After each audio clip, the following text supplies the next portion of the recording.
Member of Parliament Melissa Gum says we need to face certain realities. Minister of Education Ardwell Edian extends condolences to the many families of those who passed. But first up, the World Health Organization has officially declared the coronavirus, COVID-19, a pandemic. Those are the headlines for Wednesday, March 11th, 2020.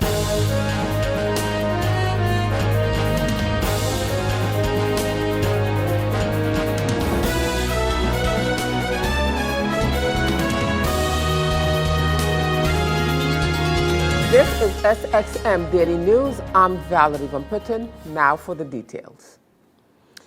The World Health Organization has officially declared the coronavirus COVID-19 a pandemic. Coronavirus, the COVID-19 viral disease that has swept at least 114 countries and killed more than 4,000 people, is now officially a pandemic, the World Health Organization announced on Wednesday.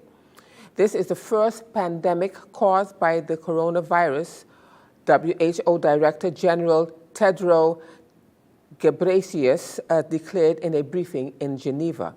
Even as he raised a health emergency to its highest level, Tedros said hope remains that COVID-19 can be curtailed, and he urged countries to take action now to stop the disease. WHO has been in full response mode since they were notified of the first cases, Tedros says, and we have called every day for countries to take urgent and aggressive action. We have rung the alarm bell loud and clear. 8 countries, including the United States, are now each reporting more than 1,000 cases of COVID-19 caused by the coronavirus that has infected nearly 120,000 people worldwide. In the past 2 weeks, the number of cases of COVID-19 outside China has increased 13-fold, and the number of affected countries has tripled, Tedros said. Concerned both by the alarming levels of spread and severity and by the alarming levels of inaction. We have therefore made the assessment that COVID-19 can be characterized as a pandemic. Pandemic is not a word to use lightly or carelessly. It's a word that, if misused, can cause unreasonable fear or unjustified acceptance that the fight is over, leading to unnecessary suffering and death. Describing the situation as a pandemic does not change WHO's assessment of the threat posed by the virus. It doesn't change what WHO is doing, and it doesn't change what countries should do. We have never before seen a pandemic sparked by a coronavirus. This is the first pandemic caused by a coronavirus. And we have never before seen a pandemic that can be controlled at the same time. WHO has been in full response mode since we were notified of the first cases. And we have called every day for countries to take urgent and aggressive action. We have rung the alarm bell loud and clear. As I said on Monday, just looking at the number of cases and the number of countries affected does not tell the full story. Of the 118 cases reported globally in 114 countries, more than 90% of cases are in just 4 countries. And 2 of those, China and the Republic of Korea, have significantly declining epidemics. 81 countries have not reported any cases, and 57 countries have reported 10 cases or less. We cannot say this loudly enough, or clearly enough, or often enough, all countries can still change the course of this pandemic. And in other news, Minister of Finance and Education, the Honorable Ardwell Irion, expressed his heartfelt condolences to the family of the student that passed away in the Netherlands from an apparent suicide, as well as to the parent and family members of other youngsters that died. The minister also made mention of former Commissioner of Police Derek Holliday. The minister says that we are all mourning as a community. On Friday, I received the extremely sad news that one of our students passed away in the Netherlands as a result of an apparent suicide.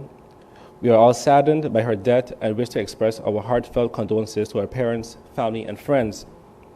The ministry has been supporting the parent via our guidance coordinator in the Netherlands Division Study Financing and Student Support Services Division. The head of SSSD will take the lead with the overseeing of the support, the care and communication for our ministry. On Sunday evening, we also had a meeting with the parents of students that go to school in the Netherlands to show support, give comfort, and also give updated information to the parents on the current situation. I also personally met with the parent of the student to give my personal support, and yesterday they both the head of Study Financing and the head of SSD, Ms. Mussington and Mr. Aventurin, flew out to the parent to the Netherlands to gather the belongings of the student, get the information, and also meet with the counselors. On Monday evening, a student from the vocational school shot 2 other students in Soccer Garden area. Unfortunately, one of the students succumbed to his wounds and passed away. He was in the last year at the Simata Vocational School and looking forward to graduating. The young lady is in critical condition and was flown out to Colombia for further treatment. I'd also like to send strength to her loved ones during this uncertain time. While we gather more information, the Ministry of Education would like to send their condolences to the family, friends, and loved ones of the young man that lost his life. Losing a young and promising life is never easy to come to terms with, and we mourn as a community. As you can imagine, the students and teachers were also emotionally impacted yesterday by the loss of the student. A collective effort was made on Tuesday morning between the stakeholders such as the police, the counselors from the different public schools, and the Student Support Services Division to counsel the student body and teachers, and to address the frustration and sadness that the students are feeling presently. The counselors will also be provided individual and group therapy sessions for those who need it. This service will be provided for as long as necessary. Working through grief is an extremely individual and unique process, and as a ministry, we are doing all that we can to provide the necessary support. Let us as a community continue to pray for our students and keep the family and friends of deceased students in our thoughts and prayers. I would also like to give my personal condolences to His Excellency, Mr. Eugene Holliday, and the former head of public education, Ms. Gwendolyn Davis, on the passing of their brother, Mr. Derek Holliday, who was also a family friend. And I would like to say much prayers to you, and again, be more with you as a community. And still to come, Dr. Anders Rodolph Samuel says that St. Martin had no choice but to comply with the CFATF. You'll have the details to that story when SXM Daily News returns.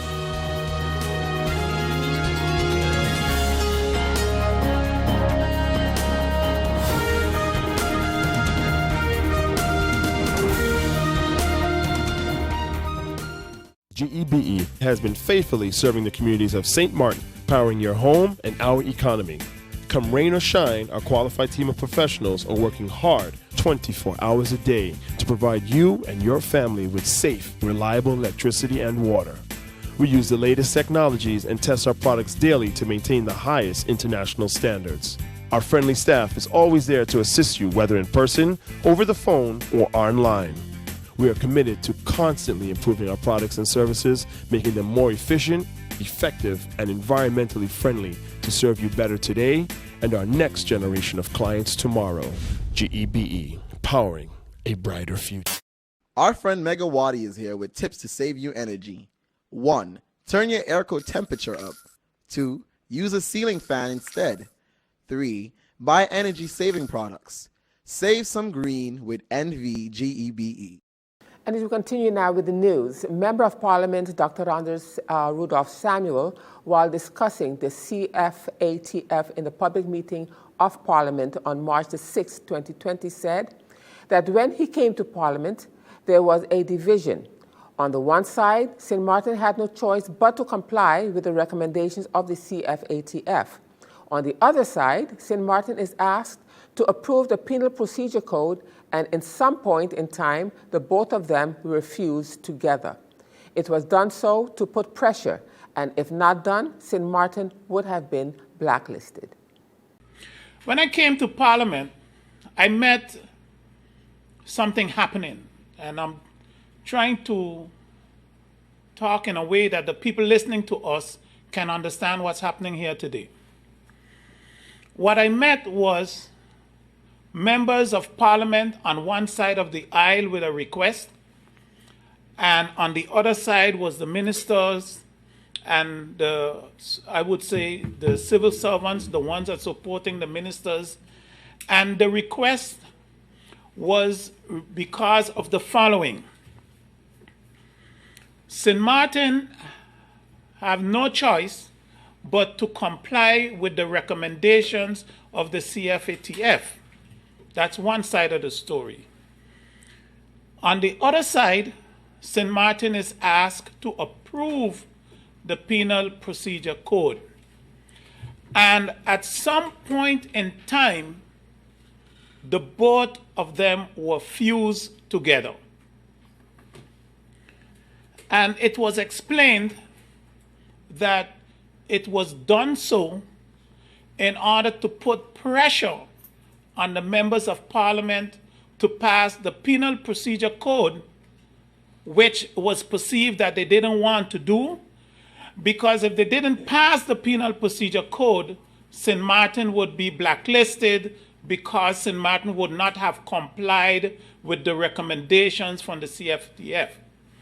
So the question was asked, if it was fused, if both of them were put together, can both of them not be separated so that the recommendations of the CFATF could be handled?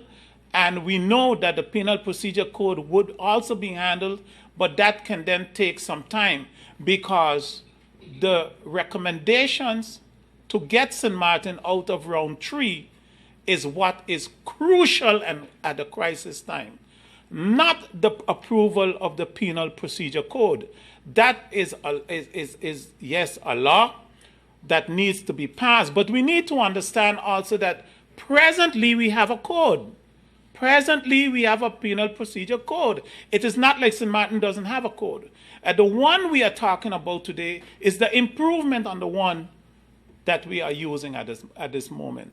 Member of Parliament in the opposition, Ms. Melissa Gumbs, in her powerful presentation on the topic of the CFATF, she said that we need to look at some realities and we need to face certain realities. First reality is that there is a misunderstanding of this global village that exists. The second reality, which is the phenomena of the crown witness, and the third reality is that the Central Bank of Curaçao and St. Martin has implemented regulations that govern our banks and how they operate in their jurisdiction. She expounded. When we met to discuss the screening process in this hall, I said that we as a country need to face certain realities. If Parliament and the public and the Minister will indulge me, I want to continue that approach today. So let us look at some realities. The first reality is that we seem to have a misunderstanding of this global village in which we exist. The global economy operates in a shifting world and is governed, so to speak, by international agencies that have sprung up in response to, among other things, organized crime, money laundering, corporate or white-collar crime, and terrorism.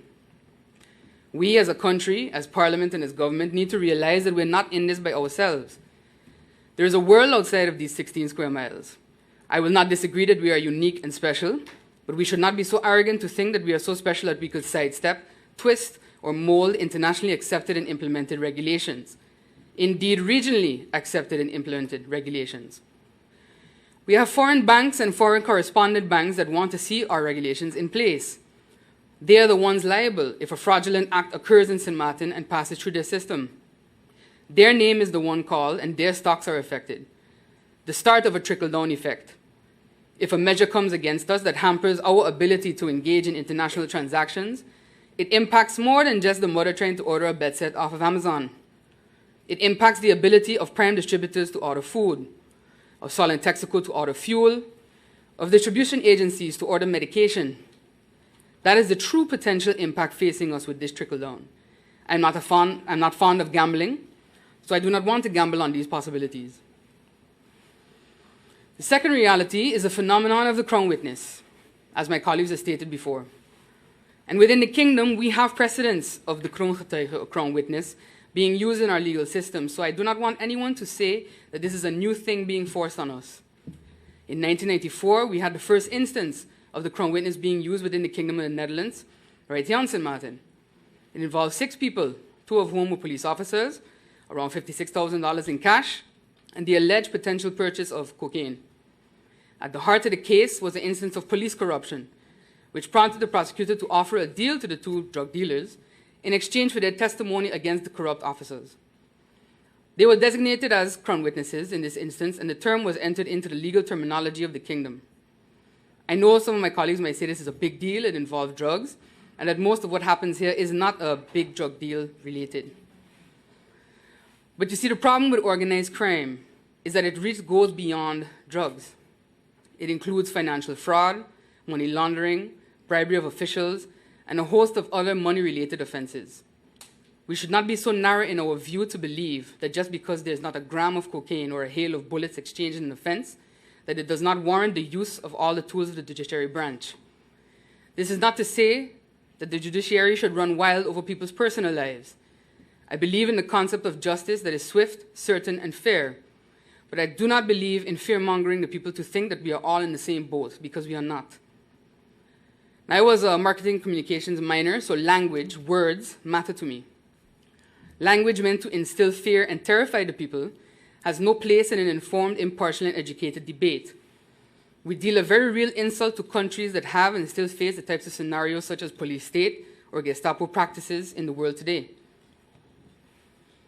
And the third reality is that the Central Bank of Curacao and St. Martin has implemented regulations that govern our banks and how they operate within their jurisdictions. These regulations trickle down into the Know Your Client or KYC policies that the bank asks you for, so proof of registration, pay slips, where money is coming from, etc. Some may say that these regulations mean that we are already compliant with the CFATF, the FATF, and all other fiscal-related monitoring agencies. I want to make it very clear that central bank regulations are enforceable against the banks. CFATF, FATF, etc. aim to ensure that citizens are also bound to certain rules and, if necessary, punishments. The banks are not the only gatekeepers. Brokers, jewelers, car dealers, yacht dealers, construction companies, casinos, which I'm sure we can all agree we have more than our fair share of here, are all arenas for money laundering and bribery to take place. The central bank does not supervise these arenas, but they have their reporting obligation to the Financial Intelligence Unit. This is not the same as supervision in advance, which is what the banking regulations and policies do. They supervise in advance, and all other regulations and legal procedures are meant to supervise after the fact, because you cannot legislate every piece of human nature. We, as a country, have not done much to show that we're ready to take initiative to move towards compliance with the rest of the world. I've been hearing about a gaming board for some time, but where is it? Will we bring it? Or do we continue to allow this notion of the friendly island in gambling to dictate the who, what, when, and how of accountability? We must begin to look inwardly, because at the end of the day, these things are in our hands.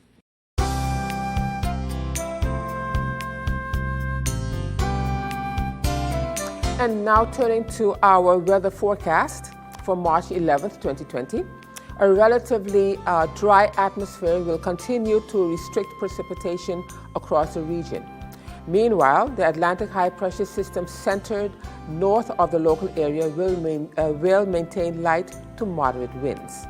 Seas will gradually subside during this forecast period, but will remain rough. The small craft warning is no longer in effect. However, a small craft advisory remains in place until Friday.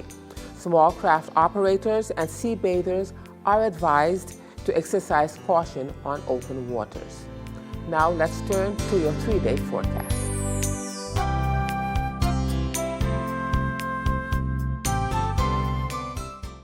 And still to come, Minister of Health Pamela Gordon-Carty is looking into different social aspects of St. Martin. We'll have the details of that and more when SXM Daily News returns.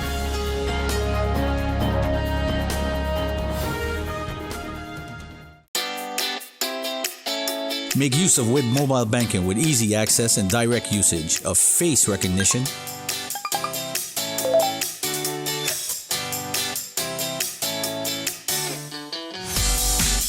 PIN code,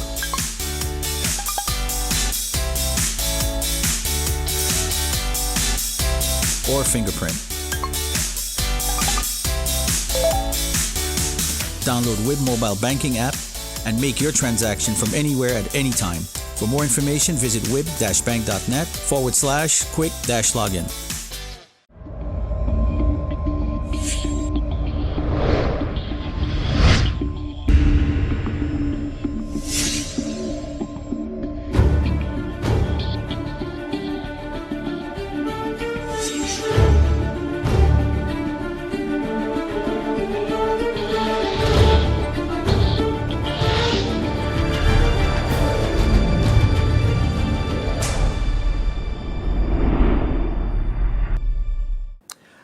And in this item from the Public Health Minister, Minister of Public Health, Labor and Social Affairs, VSR, Pamela Gordon-Carty, says she is looking into different social aspects of St. Martin. It is an alarming matter that ministry has to deal with at the moment. It has deteriorated. It is sad but true. The various homeless people living on St. Martin and the social help is needed for them. As Ministry of VSR, this week, the past week, we have been busy looking into the different social aspects of the country of St. Martin. The social aspect is a very alarming matter that we as Ministry of VSR have to deal with at the moment. Especially after Hurricane Irma, the social aspect on the country of St. Martin has deteriorated. We will be sitting with the Ministry of Justice, which we have already had communications with in the past, in looking into the different policies that we need to establish, reinforce, in order for us to get the desired effect when dealing with a different social aspect within the community. We had different cases that we dealt with during the past week when it comes to social aspect on the country. Sad, but true. It's a reality that we are living in right about now, that there are many homeless people on St. Martin. There are different houses and homes that are missing basically social help in order for them to reestablish themselves within the society. Looking into the different policies, we have noticed that certain legislations and also policies are not in place. And therefore, it ties our hand as Ministry of VSR in order to act the way we would want to. To that aspect, we have the policy department looking into the different policies in order for us to be able to act and get the desired effective results. We will be sitting the coming week with Minister of Justice into looking into the different options. And on another note, the minister also divulged that the Ministry of VSR will continue with the information sessions to the community and to the public. With regards to the virus that is currently active, The EUC has been enacted, and it is a joint initiative between CARFA and the European Union. We want to also inform that Ministry of VSA will continue with the informative sessions to the community and to the public when it comes to the virus that is basically active. Even though the EUC has been enacted, we will continue with our informative sessions to the public. This week, we had basically CARFA. CARFA was here, and they held a workshop together with CPS, where they will be looking into the different preparedness of viruses that you can deal with, the different manners, and the different aspects when it comes to virus and prevention. So I was very pleased to hear that St. Martin was chosen as the first member state to receive support from the joint initiative between CARFA and European Union. And still to come, Minister of TEAT, Melissa Arundel-Donker, on the 40th edition of the St. Martin Heineken Regatta. We'll have the details of that story when we return.